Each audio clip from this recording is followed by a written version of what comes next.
Game one. Here we go. Once again makes its way G2 take red again. Can we get a fucking counter pick, by the way, for top or support here?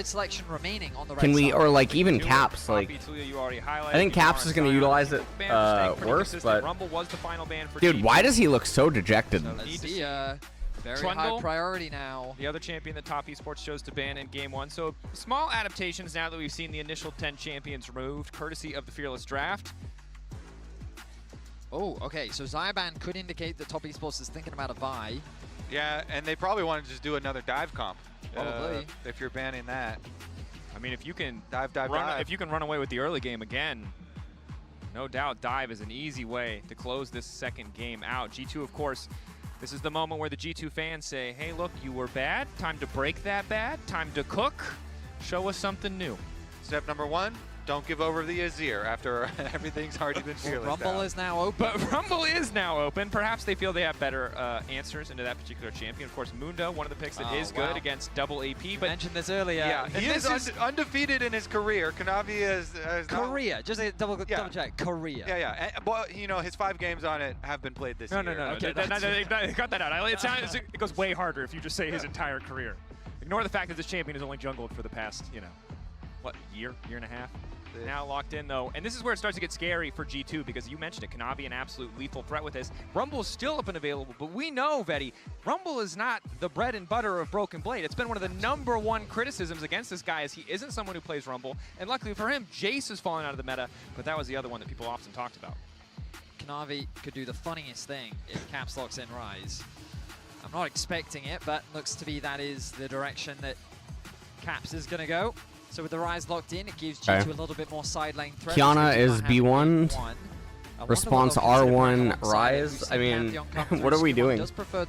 Oh my god, dude. Imagine if opponents could play Anivia. Yeah, personally, imagine if opponents could play Anivia or like any of the other Rise counters as well. Why are we blinding Mundo? Wow, what the fuck is this drafting? Maybe they'll do a level 1 where they can flex though. They could get what? Definitely a flex, and maybe they'll do a level so in 1 theory, okay, in theory, the Mundo and the Rise are both like flexible. In the early invades, because she does. But it's still so revealing of the team composition. Why are we on blue side if these are the things that we're gonna do? I mean, at this point, yes, support just has to be the champion that gets counterpicked, right? Broken Blade, perhaps waiting to see what will get locked in on the top side. Of course, good into the Rumble, good into MR champions or AP champions generally. So kind of almost a preemptive counterpick if they do want to put it there. However, it does mean giving over to TES pick of the litter when it comes to top tier champions.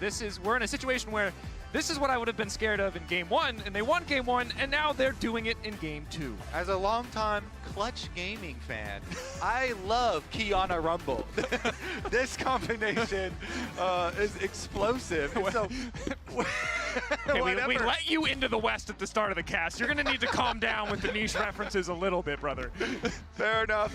It's not going to be the Aurora lock-in just yet for Cream, and they're going to go for the Alistar pretty early here instead. The Rumble pickup's really weird because it makes it so that Broken Blade can actually just take Rise top lane. Question is, what can G2 now go for? So do they want to lock in their support? So okay. This is going to be their answer. And I guess Rise is just not going to go top lane. We're going to get Galio. Like, what the fuck? Well, G2 definitely have a tanky front line, but Top Esports, they have a lot of damage.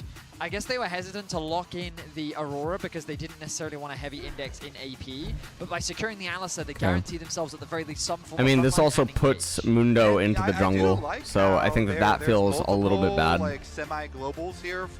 They could have just had the Rise go up against Rumble, and they opted to just take Galio. And so now, like, okay, if they take like Smolder or something on R4, they might actually just take Ezreal. Very dangerous, slippery, low health. They might go for Ezreal. Maybe that's what the Kai'Sa ban is signifying. Something I feel like they might just with more options at least than the first time around. Yeah, and in game 2, champions like powered with by Braum out, it definitely feels I like think certain ADCs are just less. I mean, yeah, I don't think a lot of ADCs are possible to get picked. If like Braum in theory was here, you might actually be able to just Braum on R4, but obviously he's banned. And then on R5 you could maybe take like Cog, depending what they took. Do they care about like Ezreal? Well, the G2 care about Ezreal. That one's already off the table. I feel like that could have been a 4 pick. I feel like the Caitlyn ban makes a lot of sense because G2 right now are building very much a backline. The Ezreal Kai'Sa long range. The question is, what does Top Esports think that G2 is Pokey going to go champion. for? Because Hansama, he's been very traditional really in the odd carry sense recently. We haven't seen any of his Draven at all this year. He's been playing a lot more Ezreal, which they ban out themselves. So that Draven ban, like, it is a respect ban to Hans, but I'm a little surprised to see it just because it's not something that G2 has really practiced or played at all this year. I feel like TS are just saying, you know what? As long as G2 doesn't have lanes that are going to push heavily on us, like in multiple areas, they feel really comfortable in their own early game. So taking out a Caitlyn, taking out a Draven, some of the more aggressive options. I think Sivir could be good for G2. It would give them a lot of wave clear. It would give them the ability to have push in the bot side of the map. Instead, Bard is going to be the lock-in here. Rumble, of course, relatively immobile. Qiyana, absolutely not. Sivir as an answer. See, this is yeah, that was the thing I was concerned about. If you don't pick the Sivir here, you just leave it open for Jackalope. And I feel like it kind of gives a lot of what Top Esports doesn't necessarily have, which is an easy way to control mid-wave.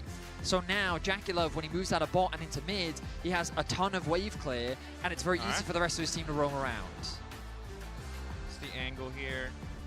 I was baited by the hovers. I was the curious Sivir about pick Morgana. does take a really long time to come online, and then also it's enchanterless with the Alistar. The Yone pick is okay. I think spots like this, it's really sad that they don't have proper counters High tabby value, but a lot of to what is actually being picked. Again for Top Esports, it seems like this TS, I mean, they have a very similar theme to game number 1. Bard locked in on R4. What the fuck is this? Come on, man. Not Lucian. You can see in the player cam, it feels like he's going through options. A face of confusion. Is this the right choice? It's like, how do I live? Shit. Lucian. I don't like this. Full disclosure, this man has not gotten his international Lucian license. Very few people in the West have. Now, if there was ever a game to change it, this is one. But this is a champ that we've seen, even if it gets small lane advantages, even if Ryze gets big this game, I don't think he does anything. Now also with the kind of mixed damage that they have, Mundo can't itemize like super freely. I really didn't like the prioritization of the Bard, especially with the Sivir open. Yeah, I mean the Bard is also a horrendous pick because there's no, what do you get value out of with R here? There's no setup or anything that you're going for with Bard. He's just a random arbitrary pick on R4, and then we're fucking R5ing Lucian. Like what? What this Lucian Bard brings, and I'm also just I think G2 like, just completely blundered draft again. It just feels really bad. I don't know, man. What the fuck is going on? Top Esports, I feel like you don't necessarily want to make it easier for a Yone and a Qiyana to threaten you on the back line. I feel like G2 is kind of caught as to what to go for on the bot side of the Rift, and I think Top Esports should be very happy. They've got so much teamfight power. They have easy ways to play around their lanes. I think Kanavi has great options. And yeah, I think this is a great game for Top Esports, for Hung and Kanavi to really take over the Rift. G2 are clearly in a very defensive mindset, drafting like the